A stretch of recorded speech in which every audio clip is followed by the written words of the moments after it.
Hello guys, actuellement, as you know, on est direction de la France, Dubaï, parce que notre frère Samzira est en combat.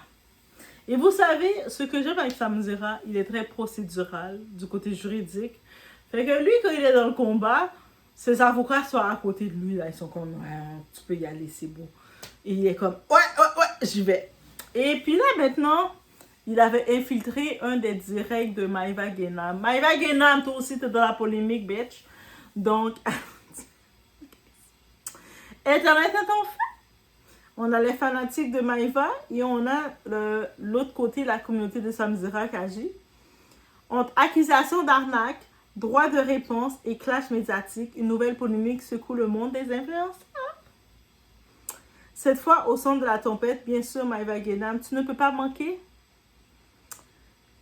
Et en face, on a le youtubeur et intervieweur Samzira. En plus, j'ai trop aimé quand Maïva vient dit « Ah, c'est juste un blogueur. » Bitch, toi, t'es quoi, toi? Toi, tu dis que Samzira est juste un blogueur. Mais toi, t'es quoi, bitch?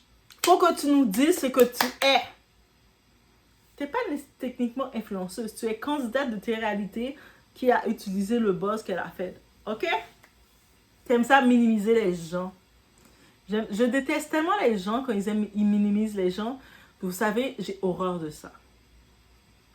Derrière ce clash, une question beaucoup plus sérieuse se pose. Les formations vendues par des influenceurs à leurs abonnés sont-elles vraiment honnêtes? Et en plus, suite à ça, il y a des personnes victimes, des présumées victimes, qui sont laissées savoir qu'ils se sont fait prendre dans les plans que Maïva vendait à sa communauté. Et ça n'a pas l'air legit. OK? Selon les présumées victimes, parce que bien entendu, on est dans un système, quelqu'un qui a été victime, on ne peut plus la dire qu'elle est victime, elle doit prouver qu'elle est vraiment victime.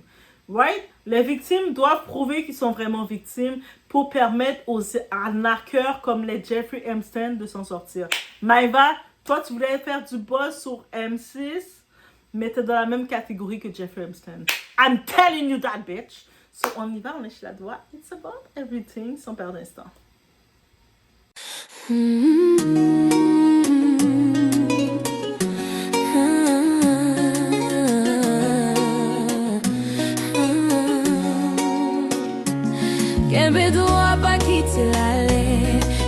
Je me réveille. Et là, j'ai envie de péter les plombs. J'ai un rendez-vous super important, un rendez-vous que j'attendais, j'étais contente. Ce matin, on me prend la tête comme ça. J'apprends, je vous jure, j'ai envie de pleurer. J'apprends une mauvaise nouvelle, je vous raconterai. Et là, maintenant, j'allais pour me préparer et je vois quoi? Et je vous jure, je vais péter les plombs, c'est pas possible. C'est de l'acharnement que je subis. Je vois, vous vous souvenez la story que j'ai fait pour la sauce barbecue du McDo? Samzira, je vous jure, et il m'aime trop. Il est trop sur mes côtes, il me lâche pas. Et sur la vie de ma mère, toi t'es même pas prêt. T'as vu là, j'ai rendez-vous avec mon avocate. Regarde, c'est trop. Oh, j'ai pas le droit de m'exprimer. Je me suis exprimée sur le McDo à chaque fois qu'on commande au McDo. Il manque toujours quelque chose. Et oui, ça m'a énervé. Et oui, moi quand je parle, je réfléchis pas. Et c'est vrai que je me suis énervée. Sur le moment déjà, j'étais énervée pour reprendre tout le contexte. J'étais en embrouille avec ma mère. J'étais énervée. J'avais fugué de chez moi. Je mangeais dans ma chambre. Bref. Et là, il est parti interviewer la fille du McDo. Et en plus, je vous jure, hein, elle a menti parce que je vous jure, j'étais avec Amy, celle qui me fait les ongles salés, elle m'a déposé chez moi. Je l'ai regardé la fille, je lui ai dit, t'as mis la sauce barbecue? Elle m'a regardé, elle m'a dit oui. Et quand je suis rentrée chez moi, il n'y avait pas de sauce barbecue. Et c'est vrai que au McDo, quand on fait des commandes, il manque toujours des choses. Maintenant, oui, on va pas. Oui, c'est ridicule de faire un scandale pour une sauce barbecue, mais ce jour-là, j'étais énervée. Et c'est vrai que quand on fait une commande au McDo, il manque toujours quelque chose. Mais moi, le problème, c'est que tout ce que je dis, ça fait polémique. Et oh, le mec, tellement il en fixait sur moi, il est parti interviewer la fille du McDo. Je sais pas comment il a fait une enquête, il a retrouvé. Oh, mais c'est grave, en fait. Parce que c'est moi, parce que c'est Maïva Guénam, j'ai plus le droit de rien dire sur les réseaux. Alors quoi? Alors j'arrête tout en fait. Et je vous jure, ce mec-là, il m'harcèle. Déjà, moi, je le sais, je suis pas aimée des blogueurs. Parce que moi, je parle pas avec eux. Je n'ai jamais parlé à des blogueurs. Et je vous l'ai dit 1 milliard de fois. Du coup, les blogueurs, ils m'aiment pas. Ils m'aiment pas pourquoi? Parce que les autres candidats, les autres influenceurs, surtout les candidats de télé-réalité, comme ils ont peur, ils font attention à leur image et tout, ils lèchent les fesses des blogueurs et tout. Moi, je suis pas comme ça. Voilà, moi, il y a personne qui me tient par les couilles. Bof, on va dire Maïva Guénam tente de se défendre. Ben, sa défense, encore une fois, c'est très bref. Elle a fait un communiqué publié sur ses réseaux. Maïva affirme clairement, elle n'a escroqué personne.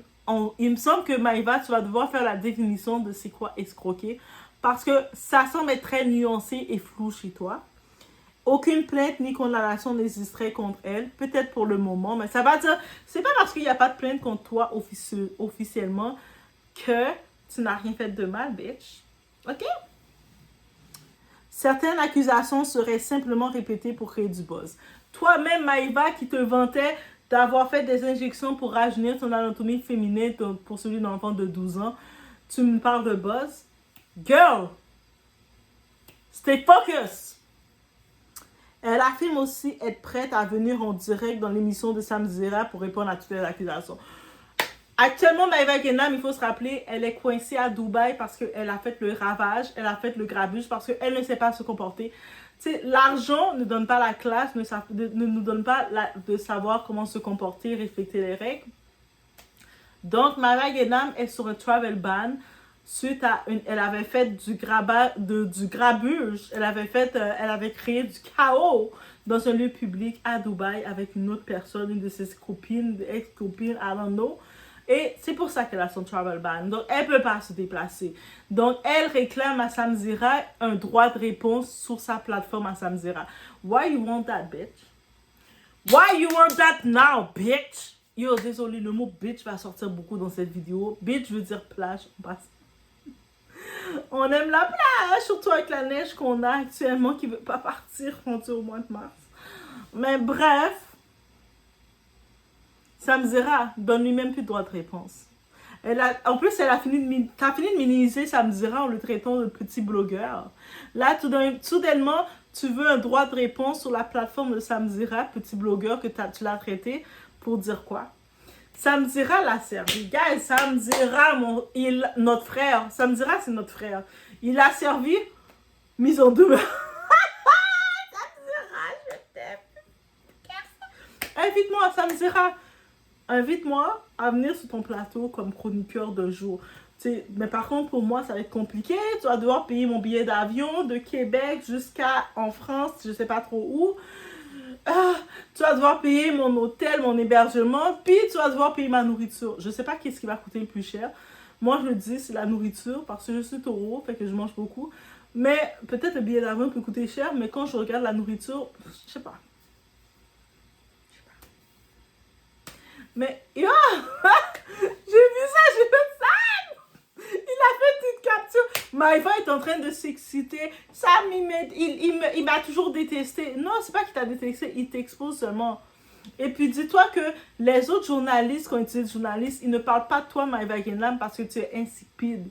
That's why they don't talk about you. C'est pas parce que pour eux, tu n'existes pas. Samzira, comme sa ligne éditoriale, il parle des candidats de réalité et tu fais partie des candidats de réalité. Il parle de toi et comme toi, tu fais rien de bon, Maëva Guénam, il n'a pas le choix d'exposer ton trash, il n'a pas le choix d'exposer les mauvaises choses que tu fais, de sensibiliser la communauté, de faire attention à toi. Mais à la base, sois heureuse que Samzira parle de toi, il donne des clickbait. Quand on parle de toi, on te donne des clips. It is what it is, girl. Mais les critiques continuent. Pendant ce temps, plusieurs internautes et créateurs de contenu dénoncent un autre problème. Les formations dropshipping, UGC ou marketing digital vendues par des influenceurs à leurs abonnés. Le principe est souvent le même. Un webinaire gratuit. C'est gratuit! C'est gratuit! Venez me rejoindre dans le canal! C'est gratuit! Avec les lèvres. Oh, je peux pas faire l'accent comme je voulais parce que j'ai pas les lèvres gonflées. Mes ancêtres, ils sont manqués de me donner mes lèvres.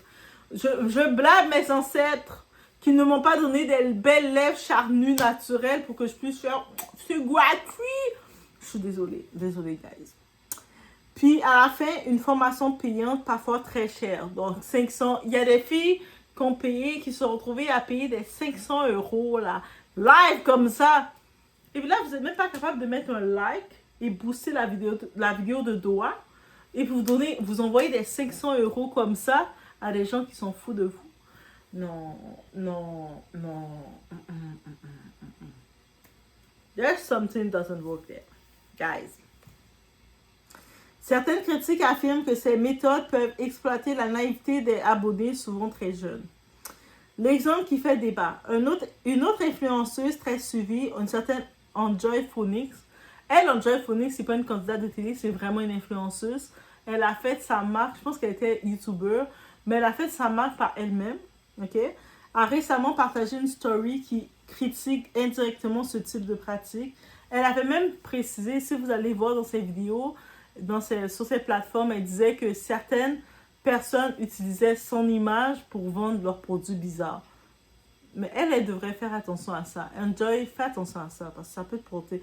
Tu as trop travaillé dur sur ta marque pour aller te laisser salir ou perdre ta crédibilité comme ça. Elle explique que certaines formations vendues aux abonnés reposent sur des promesses de réussite financière rapide, alors que la réalité est souvent beaucoup plus complexe. Ce message a relancé le débat. Le problème des influenceurs business. Aujourd'hui, beaucoup d'influenceurs ne vendent plus seulement des produits, des placements de marque, mais des rêves de réussite financière. Et là est toute la question. Est-ce de l'entrepreneuriat ou du marketing agressif ciblant leur propre communauté? Ils recherchent à créer un faux besoin. Quand tu regardes dans leur page, Instagram, YouTube, Snapchat, ils montrent du luxe, ils montrent leur sac, ils montrent leur luxe. Et puis comme ça, leurs abonnés disent, moi aussi, j'aimerais avoir cette vie-là. Et eux autres, ils viennent te proposer un faux moyen pour avoir ce luxe-là. But you're never gonna get it or make it, but you're gonna lose your money. So, c'est vraiment ça. So, guys, faites attention. Les autorités qui surveillent. En France, ces pratiques sont déjà dans le viseur de la Direction générale de la concurrence, de la consommation et de la répression des fraudes. Les règles est simple. La règle est très simple concernant tout ça. Une communication commerciale doit être clairement identifiable. Donc, si tu veux faire un placement de produit, tu décides, ça c'est pas un placement de produit, c'est correct, mais si ça aurait été un placement de produit, je dois identifier ma publication en disant c'est un placement de produit. Donc, là, c'est pas un placement de produit. I'm safe.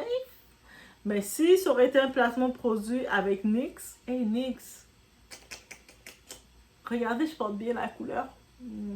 Mais mes lèvres sont pas botoxées, je suis désolée. Mais, donc, je devrais l'identifier. Et beaucoup le font pas. Ok? Donc, ça, c'est important de savoir ça. Un webinaire présenté comme gratuit et informatif peut devenir trompeur s'il sert en réalité à vendre une formation. C'est-à-dire, les webinaires qui est gratuit et informatif, c'est correct, mais quand tu commences à vendre une formation dans ton webinaire, isn't the same thing? Donc, c'est ça. Les séquences, on a eu des messages WhatsApp de présumées victimes, mais attendez, rendu là, mais qu'est-ce qui circule maintenant sur les réseaux devient encore plus troublant. Il y a des captures d'écran, vous allez voir apparaître quelque part à l'écran, guys. Des messages appelés MyVataf ont commencé à circuler. Sur ce message, certaines personnes affirment avoir été poussées à payer entre 2750 et 3000 euros pour une formation présentée comme collective. Certains expliquent même qu'elles auraient été pressées de payer immédiatement sous peine de perdre leur place. Et ce n'est pas tout. Dans un autre message, une participante affirme que la personne qui lui parlait lui aurait forcé la main pour payer une formation non reconnue estimée à environ 3000 euros. D'après ce témoignage, le processus fonctionnerait de la manière suivante. On demande d'abord aux participantes combien elles sont prêtes à investir. Ils veulent cerner l'argent. Mais si la somme annoncée est jugée trop basse, par exemple 500 euros, certains disent qu'en leur répondant qu'elles ne sont pas assez motivées pour intégrer la formation. Ce système soulève évidemment une question. Est-ce réellement une formation destinée à aider une communauté ou un modèle de vente très agressif? Car soyons honnêtes, il n'existe aucune formation miracle qui rend les gens riches du jour au lendemain. Si c'était vraiment le cas, tout le monde serait millionnaire. Et c'est vrai. C'est comme, vous pensez que tout le monde va être Elon Musk? Il y a beaucoup d'autres choses que Elon a faites pour être riche.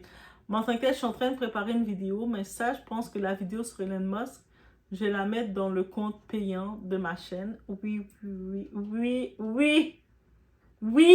Doua commence à devenir audacieuse, ok? Parce que Doua est étudiante, c'est compliqué sa vie, donc on va aussi sponsoriser Doua. Donc, en plus, vous savez que Doua a des talents de recherche, je suis capable de... j'ai la capacité, j'aime ça aller faire des recherches, aller chercher les sources, prendre une petite capture d'écran. J'aime ça faire ça. Même des fois, je peux être, le temps que je suis dans un arrêt d'autobus, je suis comme ça avec mon téléphone, j'ai le temps de faire... J'ai cette capacité. C'est ma force, c'est ma plus grande force. Depuis que je suis tout petite, mon activité préférée, c'est d'aller dans les bibliothèques et d'aller lire des livres, prendre des livres. Même quand, tu sais, comme il y avait pour être dans la section pour adultes, il fallait avoir 14 ans et plus. Mais même quand j'avais même pas 14 ans, je me rappelle, j'allais juste, comme je pouvais pas prendre les livres parce que j'étais trop petite, mais j'allais lire les livres. Je restais là, ils me voyaient que j'étais une petite là. Ils voyaient que j'étais une petite. Mais est-ce qu'une bibliothécaire peut chasser une petite quand il voit la petite en train de lire comme ça? Non, mais c'est ça. Et puis c'est ça qui a développé ma curiosité. C'est que quand vous avez un enfant qui est curieux comme ça, encouragez-le. I'm just telling guys. Donc, et sur Internet, une règle reste virale. Quand quelqu'un vend le rêve de devenir riche, la seule personne sûre de gagner de l'argent, c'est souvent celle qui vend l'information. Mais au fond, cette histoire pose une question encore plus importante. Les influenceurs doivent-ils inspirer leur communauté ou le transformer en client? Parce qu'il ne faut jamais oublier une chose. Sans les abonnés, il n'y aurait ni influence ni business. Et sur Internet, la frontière entre opportunité et exploitation peut être très mince. Dans l'économie de l'influence, une règle reste vraie. Les influenceurs influencent, mais les influençables payent. Moi, je dis, c'est le problème de influencer, de faire une business avec ta communauté, de présenter une business à ta communauté, c'est pas ça le problème. Mais il faut être honnête. Moi, je me dis, quand tu es rendu à vendre des arnaques à ta communauté, sur le coup, tu fais de l'argent, mais tu te brûles ton image. Maïva, maintenant, elle a beau accuser tout le monde d'être contre elle, mais elle a brûlé sa propre image tout seul.